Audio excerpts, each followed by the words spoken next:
Many people say that they want to write a book, yet 9 out of every 10 people who start writing a book never finish it, leaving one of their biggest dreams unfulfilled. So, what is it about the 1 in 10 people who do finish writing their book? What do they have, and what drives them to complete their books, their plays, and their songs? Welcome to the Editor's Desk, where we explore their writing experiences, their motivations, and their struggles. And now, here are your hosts, author, writing coach, and self-publishing guide, Lynn Everard, and author, Louise Gomez.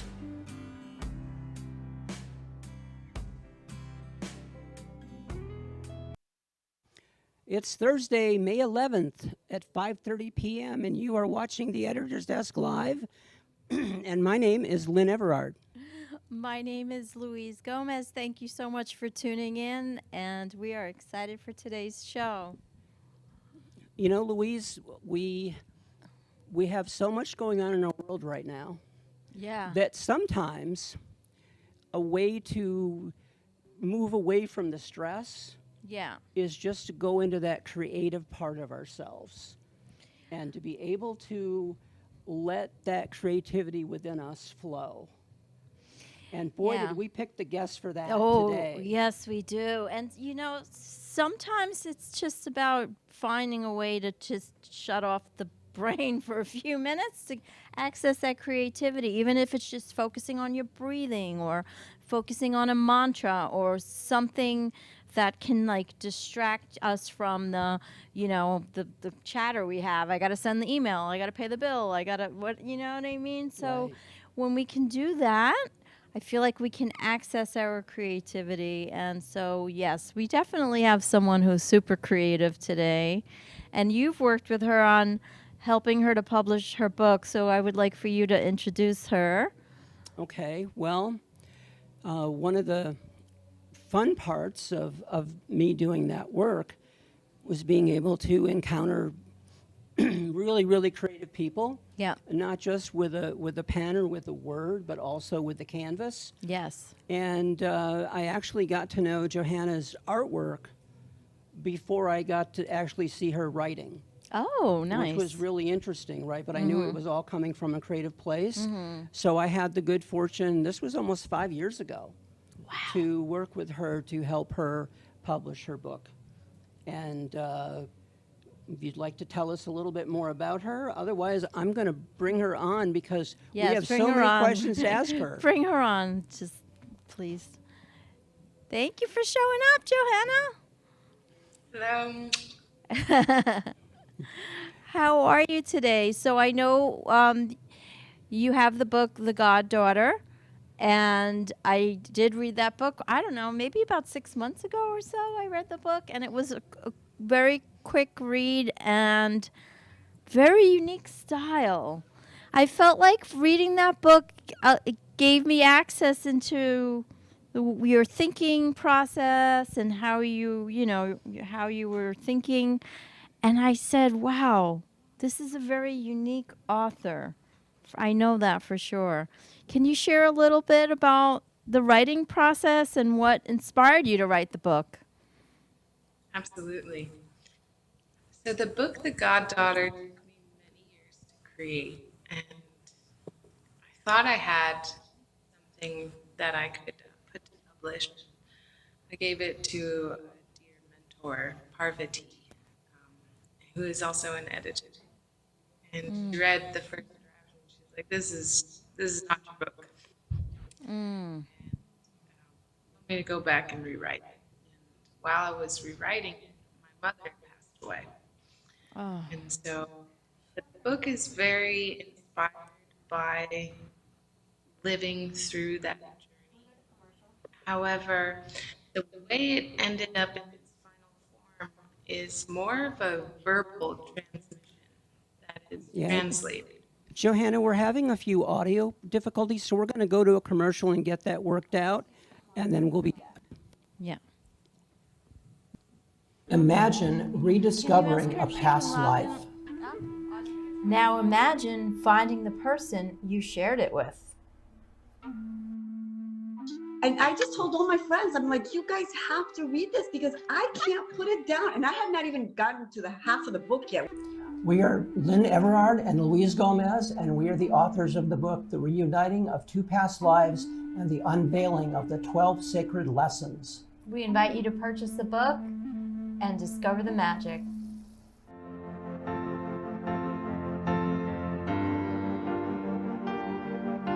Being a successful woman in business means having the courage to own who you are.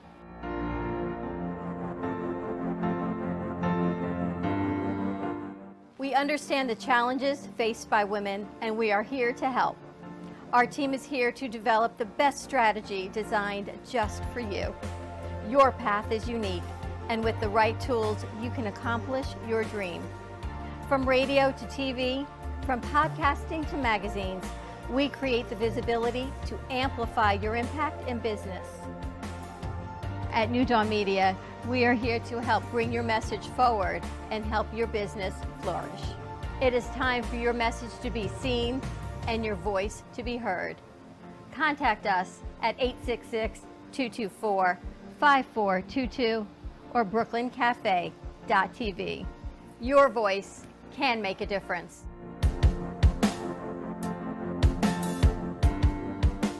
Imagine rediscovering a past life.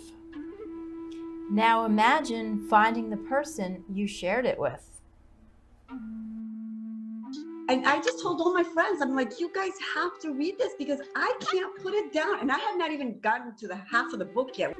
We are Lynn Everard and Louise Gomez, and we are the authors of the book, The Reuniting of Two Past Lives and the Unveiling of the 12 Sacred Lessons. We invite you to purchase the book and discover the magic. Imagine rediscovering a past life. Now imagine finding the person you shared it with.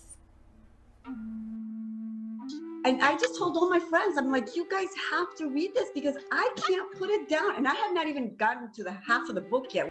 We are Lynn Everard and Louise Gomez, and we are the authors of the book, The Reuniting of Two Past Lives and the Unveiling of the 12 Sacred Lessons. We invite you to purchase the book and discover the magic. Welcome back to the Editor's Desk. Once again, we are your hosts, I'm Louise Gomez. and I'm Lynn Everard. Now back to the show. So, while we're working through our technical issues, there's a story I'd like to share with you about Johannah. And, you know, we always talk about how nothing is by coincidence. Right.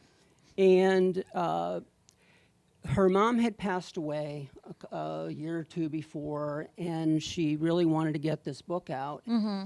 And I remember going to where she was living, and just to hand her dad and another friend of hers and I, and we were celebrating that we were about to publish the book. Mm-hmm. And Johannah had a trunk, like a locker kind of thing, right? And Right. all kinds of things in it from her mom. Right. And one of the things that she showed me was this note that was inside of another book that basically was foretelling her finding me to help her publish her book. I believe that. It's like, you know, there's no time or space sometimes in between things occurring, like all time is now. And yeah, what did the note say? Do you remember what it said? I don't remember exactly what it said. She didn't give it to me. She did give me these two beautiful stones, a rose quartz and an amethyst stone, very large. Nice. And they had been in that trunk for a long time. Right. And I could feel her mother's energy in them. Oh. And it was just such a special moment to be able to, you know, have that experience and to be reminded that there are no coincidences, there are no accidents. Everything shows up exactly when it's meant to show up. Oh yeah, I can totally relate to that, and I can imagine that her mother is there guiding her, just as I feel my mother. I'm sure her mother's there. Oh, absolutely, yeah. And her Her whole story is just one of being guided I know. all the way through I- everything. I can't wait for her to show us some of her artwork. And I'm sure she did the cover with the rose because she loves the roses. I went to one of her exhibits one night. I went to one of her events, and been she had done a lot of artwork that was on display. She had an event, and I'm sure she'll speak into that a little bit. But one of the pieces that I was looking at, I put a chair down, I sat in front of it. I actually went through this portal. Yeah, let's bring her back. I think she can hopefully hear us and we can hear her. I can hear you. Oh, thank you. I'm so There she sorry, is. Johanna. We've That's been okay.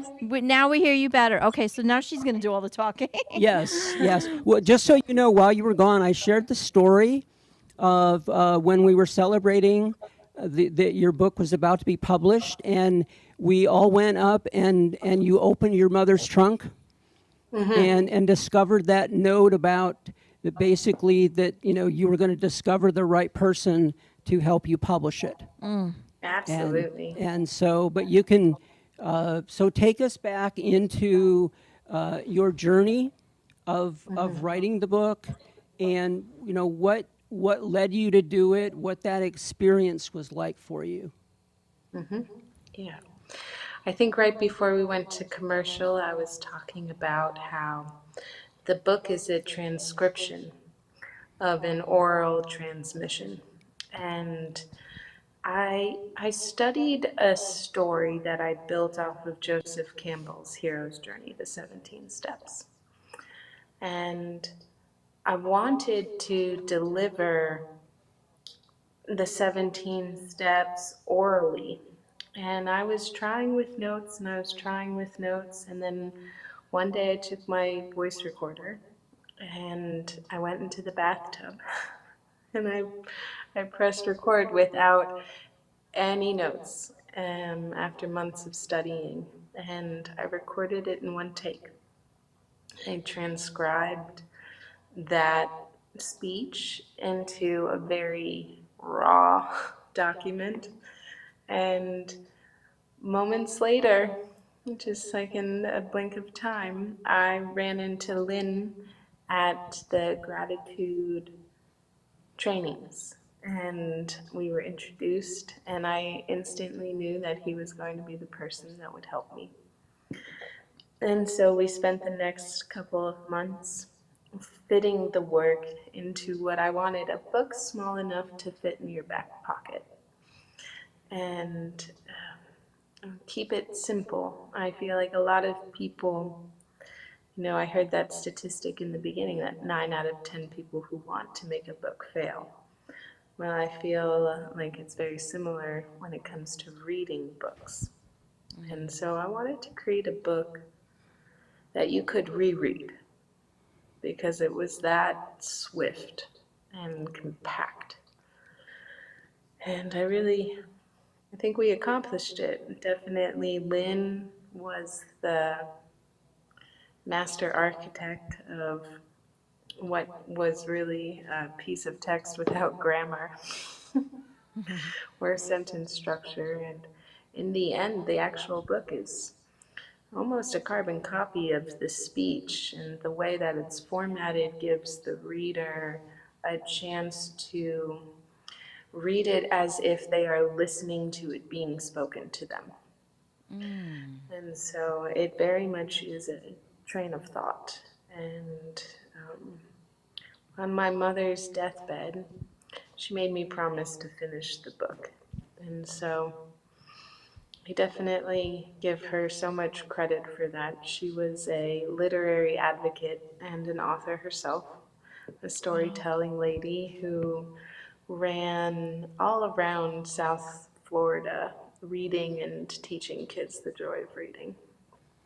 And so it's very much my ode to my lineage, to my mother and my grandmother. And the book is called The Goddaughter, and it is also an ode to my godmother and her daughter, who are super near and dear to my heart. And the book in and of itself, the first person who read it was my goddaughter.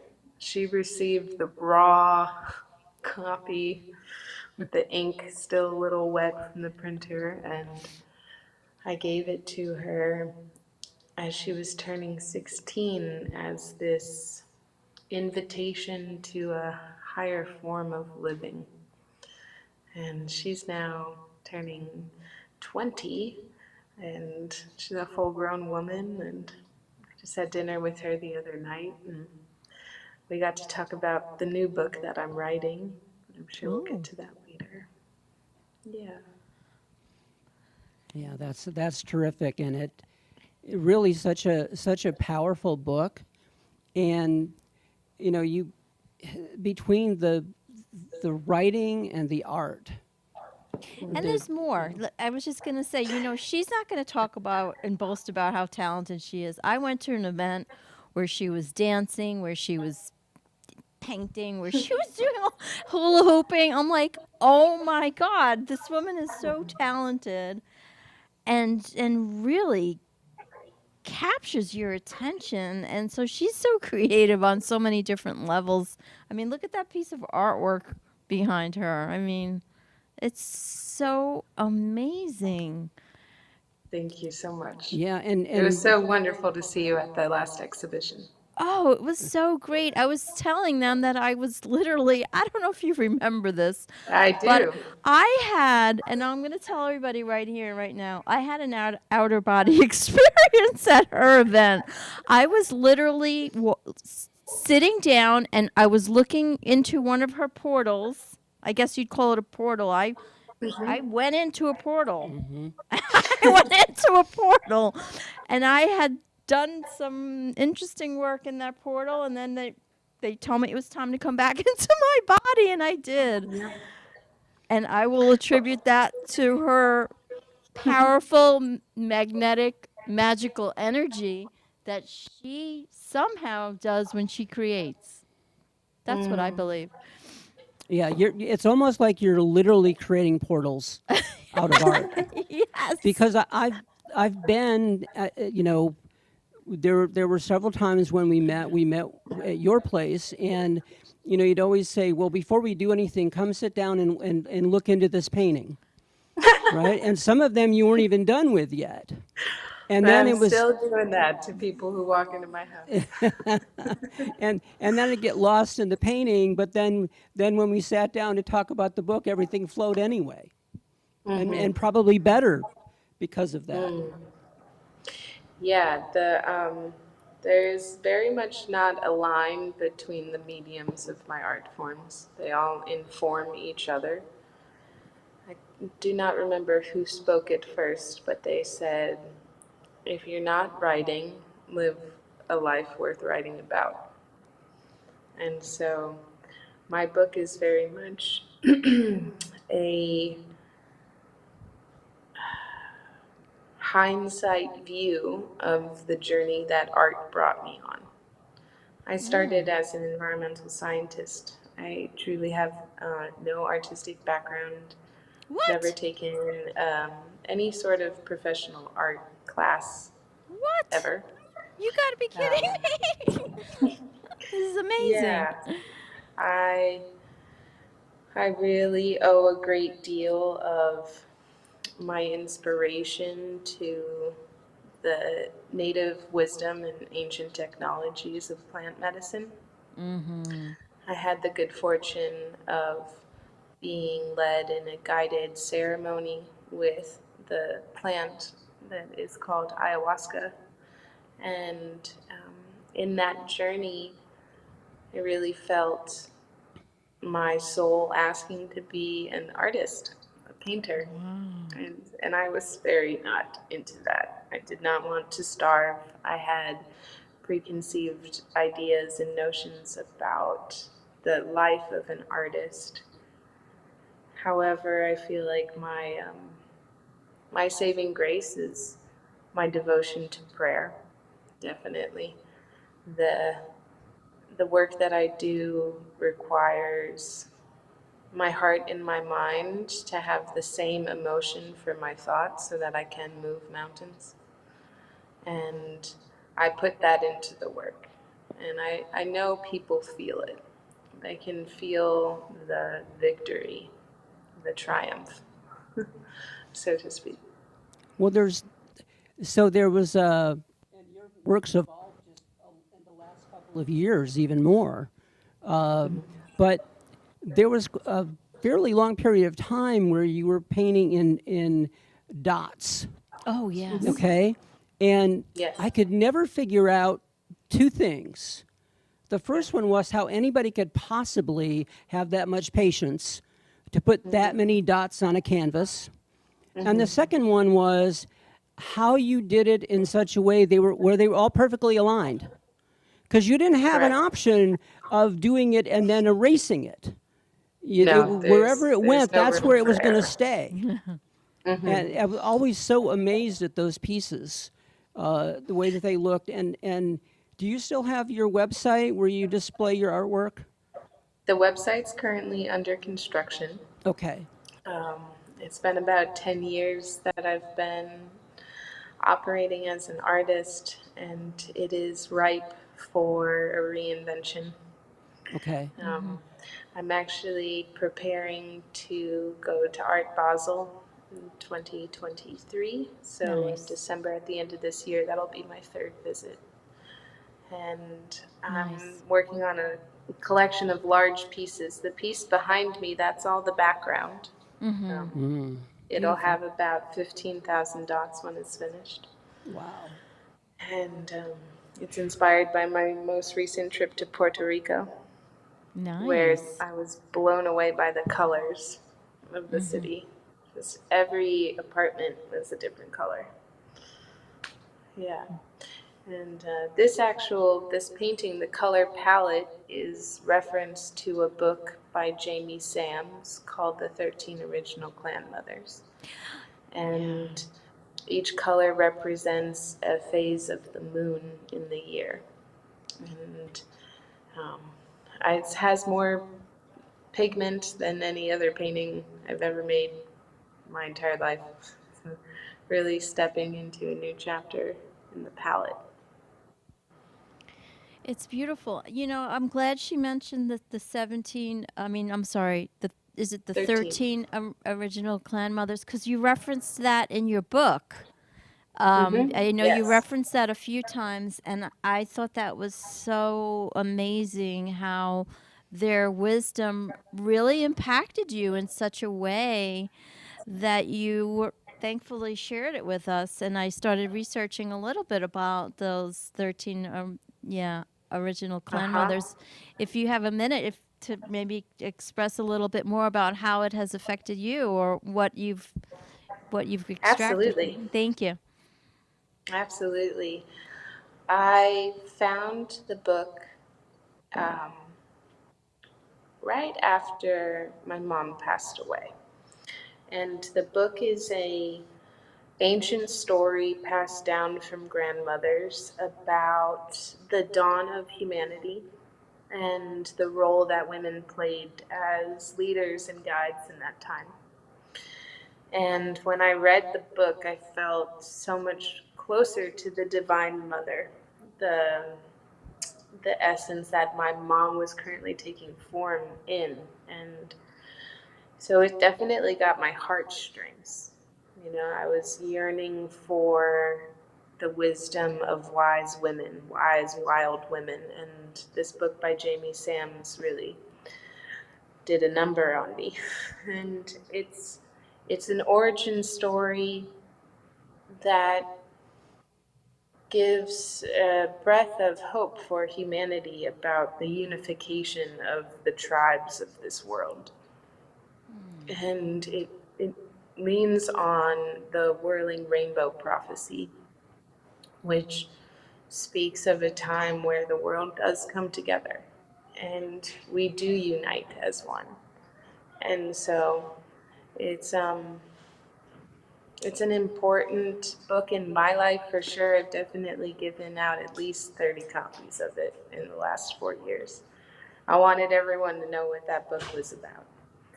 And yeah, I'm so happy that it's come up during this interview. It really makes my heart so happy. Yeah, that's amazing. I just speaking to her, and she's not here live. She's transmitting such a powerful energy that I feel. I'm an empath. I'm super.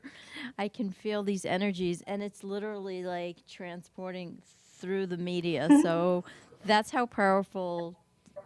That's how powerful Joanna is. Really, really is. Well, and Johanna, because you were willing to allow something new into your life, even though this was a while ago, it's like you've really found your calling. Yes. You really found a way to use your artwork and your words to be able to convey messages that people get, even if they don't understand the words.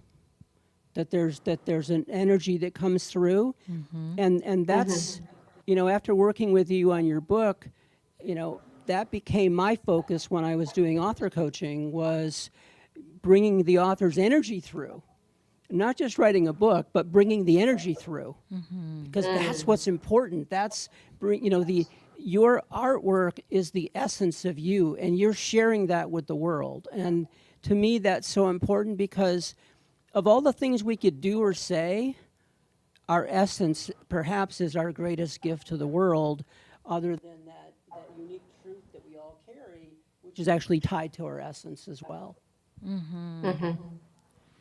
Thank you so much. That means the world. So, in the time that we have left, is there anything you have coming up that you would like our audience to know about? Yeah, I'm working on my second book, and it is appropriately titled The Godmother. Oh wow. Of And course. yeah, it is not like the first one. I have committed to writing this one and not relying on my words and the fluidity of speaking.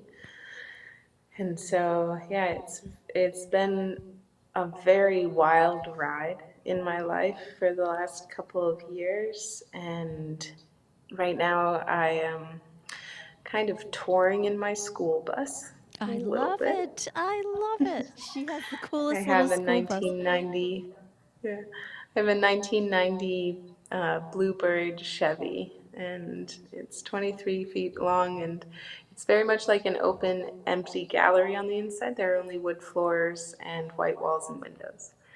And it's been a joy to bring it around and feel it being experienced by others as well.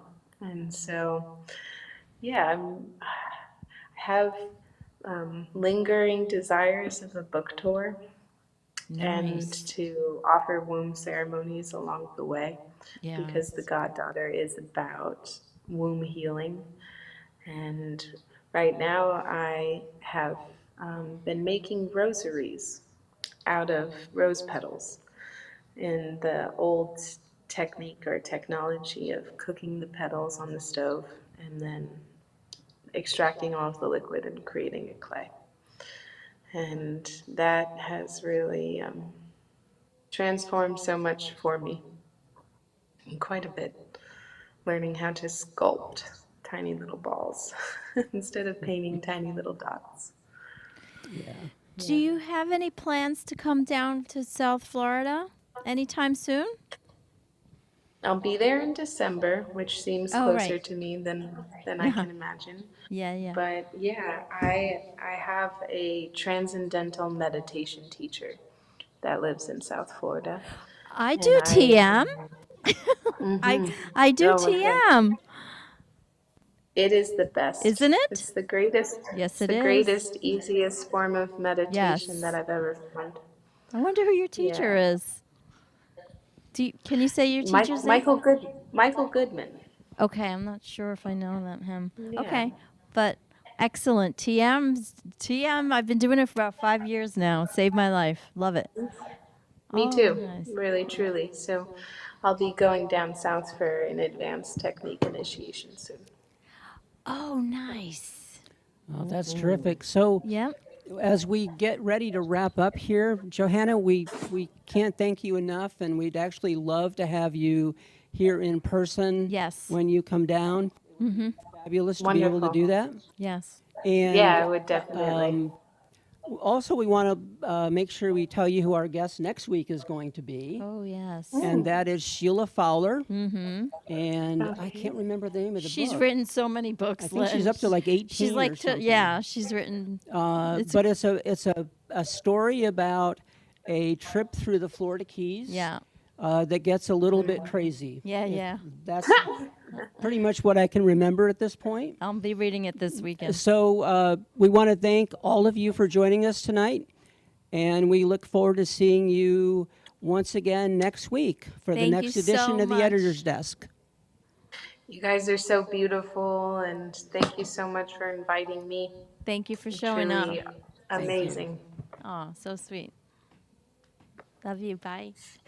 Even if you have never written a book, you are still an author. In fact, we all are. In every moment, each of us is writing our own unique story that we call our lives. Because many of us are, as in the lyrics of the Dan Hill song, Sometimes When We Touch, writers still trapped within our truth. If this is you, why not start writing your thoughts in a journal? It will help you get your truth on paper and could just be the start of your own book. And don't forget to join us here every week for the next edition of The Editor's Desk.